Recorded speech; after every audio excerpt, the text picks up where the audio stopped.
Hej alle sammen. Vi har lavet en video om modstandsbevægelsen, hvor vi tager udgangspunkt i Hvidstensgruppen.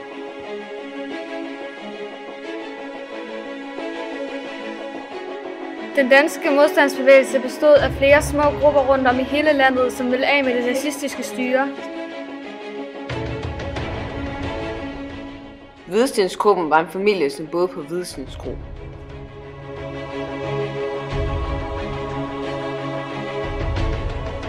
Faren i familien hed Marius Fiel, og han var kroejer. Han var født den 21. i 5. 1893, og han døde den 29. i 6. 1994.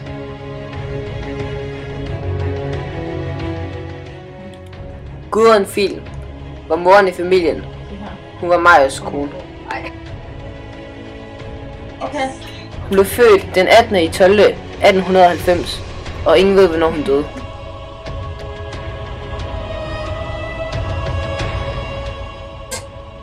Niels Fiel, han var søn til Marius og Gudrun. Han blev født den 12. i 6. 1920, og han døde den 29. i 6. 1944.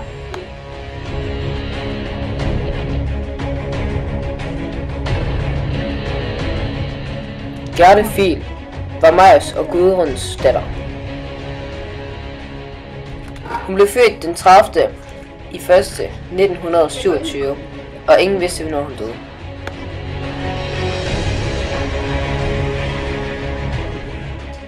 Gruppen var aktiv fra marts 43 til marts 44, hvor de blev afsløret.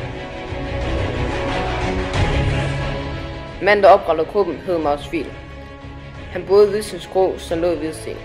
Gruppen bestod af familie og nære venner.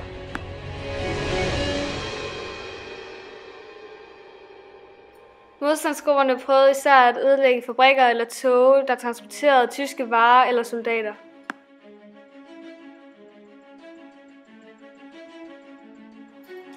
Når Hvidstensgruppen skulle lave aktionen mod til beskeder over radioen fra BBC.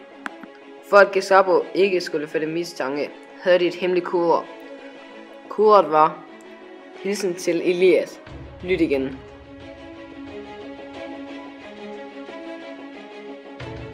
Først efter augustoprøret i 1943 blev modstanden mere udbredt.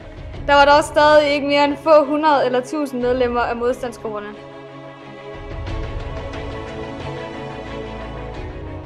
Da Danmark blev befriet af de engelske tropper i 1945, bestod den danske modstandsbevægelse af ca. 60.000 medlemmer. De fleste havde dog aldrig deltaget i aktiv modstand mod tyskerne.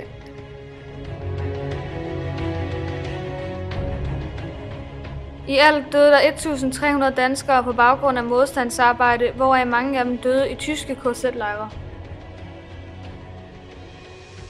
Modstandsfolkene i Danmark blev hjulpet af de engelske flyvemaskiner, som kastede sprængstof og våben ned til den danske modstandsbevægelse. Henrettelserne øgede modstanden mod tyskerne og førte blandt andet folkestrejken i København i 1944.